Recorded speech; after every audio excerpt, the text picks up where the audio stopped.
On nous dit que pour réussir un projet, il faut des moyens immenses, des contacts influents ou un capital de départ. Et si tout cela était faux?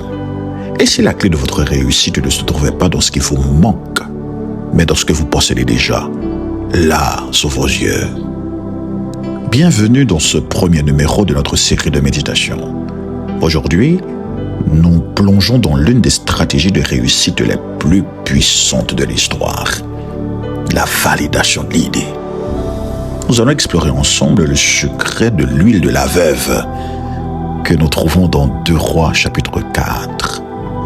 Face à une idée écrasante et à la peur de perdre ses enfants, cette femme a reçu une question qui allait changer sa vision des affaires et de sa vie. Qu'as-tu à la maison? Pendant les 15 prochaines minutes, nous allons faire l'inventaire de ce que nous avons à la maison, de nos talents, de nos ressources et de nos idées. Nous allons apprendre à valider le potentiel qui est en nous avant d'aller chercher ailleurs. Car le miracle ne commence jamais par le vide. Il commence toujours parce que vous avez décidé de valoriser aujourd'hui à l'intérieur de vous. Le premier pas pour arriver à ce miracle, c'est l'inventaire. L'inventaire. Rappelez-vous, le miracle de la dame se focalisait, émanait du reste d'huile qu'elle avait à la maison et que peut-être elle avait minimisé. Elle avait dévalorisé. Elle avait banalisé. Et c'est cette conscience qui allait transformer son manque en potentiel. Souvent, nous bloquons parce que nous regardons ce que nous n'avons pas. La veuve dit, ta servante n'a rien du tout. Avant de se reprendre, si ce n'est un reste d'huile, voilà ce qui allait déclencher son miracle. Le reste d'huile. Frères et sœurs, rien du tout, c'est pas un langage normal. Rien du tout, c'est le langage de la peur. Le reste d'huile, voilà ce qui est normal, voilà ce que Dieu attend de nous. C'est le langage de la foi. Ce que vous considérez comme insignifiant aujourd'hui, le petit talent que vous minimisez, une idée de 5 minutes que vous avez reçue, un contact que vous minimisez dans votre répertoire. Je viens de te dire ce matin, c'est le point de départ de votre miracle. Dieu n'a pas besoin de beaucoup pour faire l'extraordinaire. Il a juste besoin que vous reconnaissiez ce que vous avez déjà entre vos mains, à l'intérieur de vous. Mon frère, ma chère, je voudrais vous dire, votre futur ne se trouve pas dans ce qui vous manque. Je reprends, votre futur ne réside pas dans ce qui vous manque, mais dans ce que vous négligez. Qu'est-ce que vous négligez à partir duquel Dieu souhaiterait exploser ta vie, exploser le miracle de ta vie? Le deuxième pas, c'est la préparation. Pour vivre son miracle, il ne suffit pas de faire l'inventaire de la petite chose que vous avez à la maison. Vous devez vous préparer. C'est ce que j'appelle les vases vides. Tu dois créer la structure pour attirer le miracle, pour attirer l'abondance. Le miracle, beaucoup l'ignorent, ça réclame, ça exige de la préparation. La veuve avait besoin de se préparer, elle avait besoin de se structurer pour accueillir le miracle. Le miracle n'est pas le produit du hasard. Le miracle ne s'est pas produit dans la maison de la veuve. Elle a commencé dans le quartier. C'était tout un processus de préparation. Quand elle est allée chercher des vases, sortir chercher des vases, frères et sœurs, c'est une action de foi. Il ne suffit pas de prier, de crier, Seigneur, change ma situation. Il y a quelque chose, une petite chose que tu as à l'intérieur de toi, que tu as banalisé, que tu as négligé. Et maintenant, une fois que tu arrives à saisir, discerner cette petite chose, tu dois sortir chercher des vases. C'est un acte de foi. Si vous voulez, mon frère, ma chère, que votre projet grandisse, vous devez identifier des vases vides autour de vous-même. Quels sont les problèmes non résolus que vous remarquez autour de vous-même? Quels sont les besoins des gens autour de vous-même? Chaque besoin que tu as remarqué, c'est un vase vide, prêt à recevoir ton huile. Le talent que tu as, la grâce que tu as, l'idée que tu as reçue. Ne demandez pas l'appui si vous n'avez pas préparé les réservoirs. Ne vous attendez pas à des miracles si vous ne vous préparez pas. Préparer des vases, c'est se former, s'organiser et faire de la place dans son agenda pour le succès que l'on appelle. Tu appelles le mariage? Est-ce que tu t'es préparé? Tu appelles un travail? Est-ce que tu t'es préparé? Tu appelles le quoi? Ma question pour toi, est-ce que tu t'es préparé? Le troisième pas pour vivre son miracle, c'est ce que j'appelle le focus. La veuve a dû fermer la porte.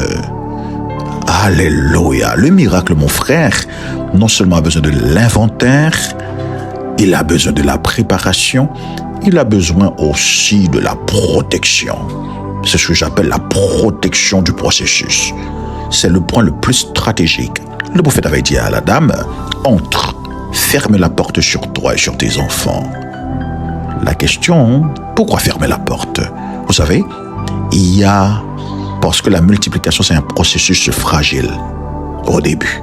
La multiplication, c'est un processus fragile. Toi qui es au stade où tu es maintenant, tu as grandi, tu es ce que tu es devenu. Mais rappelle-toi, tu avais commencé comme un germe, une semence. Tu as été au début fragile. Tu as grandi dans le noir. Tu étais caché. Jusqu'au jour où tu devais sortir et que le soleil te voit, tu t'es exposé. On t'a protégé pendant longtemps, pendant près de 6 ans de ton existence. Et tu as grandi aujourd'hui, tu es devenu mature. Le miracle a besoin d'un temps de protection. Le miracle a besoin d'une protection. Tu as besoin du silence. Tu as besoin de fermer la porte. Écoute mon frère, ma chère. Si la veuve avait laissé les voisins sceptiques regarder, leur doute aurait pu arrêter son élan. Parce que c'est fou ce qu'elle faisait. C'est fou. Un flacon d'huile ne peut pas remplir des centaines de vases. Elle a dû fermer la porte. C'est stratégique. Tu as besoin de protéger le processus de ton miracle. Il y a des projets qui doivent mûrir dans le secret. Qu'est-ce que tu as reçu de Dieu? Il faut le protéger. Il faut laisser le projet, le miracle mûrir dans le secret. Apprenez, mon frère, ma chère, à ne pas exposer vos rêves trop tôt, vos projets trop tôt. Fermez la porte. C'est aussi couper les distractions, par exemple les réseaux sociaux. Avis non sollicités, les bruits inutiles pour se concentrer uniquement sur le flot, le flux de l'huile. Écoute, mon frère, ma chère, le secret de votre succès public se trouve dans la qualité de votre travail derrière la porte fermée. Oh, mon frère, je termine par te dire, ton miracle est là, tu dois le vivre maintenant. Je viens de te dire ce matin que la limite n'est pas la source. La limite que tu es n'est pas la source qu'est Dieu. L'huile s'est arrêtée que lorsqu'il n'y avait plus de vase. C'est pas à cause du ciel, c'est à cause il y avait plus de vase. Comprenez bien ceci. Dieu n'est jamais à court de ressources. Nous sommes parfois nous-mêmes à court de capacités. Ce qui nous limite, c'est notre capacité. Le miracle vient quand il trouve une capacité. Le docteur Jean-Hyder Petit Frère a écrit un livre merveilleux, un trésor, quand la foi rencontre la capacité. Ah, la foi a besoin de trouver notre capacité, parce que Dieu n'est pas à court de ressources. En terminant cette méditation, je voudrais te dire, ne demande pas moins d'huile. Tu as besoin de préparer plus de vases. Tu as besoin de préparer plus de vases.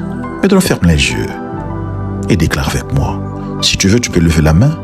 Dites avec moi, Seigneur, je te remercie parce que je ne commence pas cette journée les mains vides. Je proclame aujourd'hui que ce que je possède, ce talent, cette idée, ce peu d'huile est suffisant pour déclencher un miracle entre tes mains. Dites avec moi, je déclare que mes yeux s'ouvrent sur les opportunités que j'ai longtemps négligées. Je ne méprise plus mes petits commencements, car je sais que tu es un Dieu de multiplication. Déclare avec moi, je déclare que je prépare mes vases. J'augmente ma capacité d'accueil du miracle. Je me forme, je m'organise et j'élargis ma vision. Répète après moi, je ne limite pas ce que tu peux faire par l'étroitesse de mes pensées. Je ferme la porte à la distraction maintenant. Je ferme la porte au scepticisme et aux faux voix qui disent que c'est impossible. Je choisis le lieu secret, la chambre close, pour laisser ton onction couler dans mes projets, dans ma famille et dans mon appel. Dites avec moi, avec force, je proclame que tant qu'il y aura un besoin à remplir, ton huile ne s'arrêtera pas de couler dans ma vie. Je passe du manque à l'abondance, de la peur à la foi, de la stagnation à l'action. Au nom de Jésus. Amen. Alléluia. Mon frère, ma soeur, si cette méditation t'a béni, ne néglige pas de partager avec quelqu'un d'autre. Si tu n'es pas abonné, fais-le maintenant. Abonne-toi, clique sur la cloche, invite d'autres à s'abonner. Que le Seigneur te bénisse et te fasse grâce. C'était ton serviteur, le pasteur Jojo Petit Homme. À la prochaine.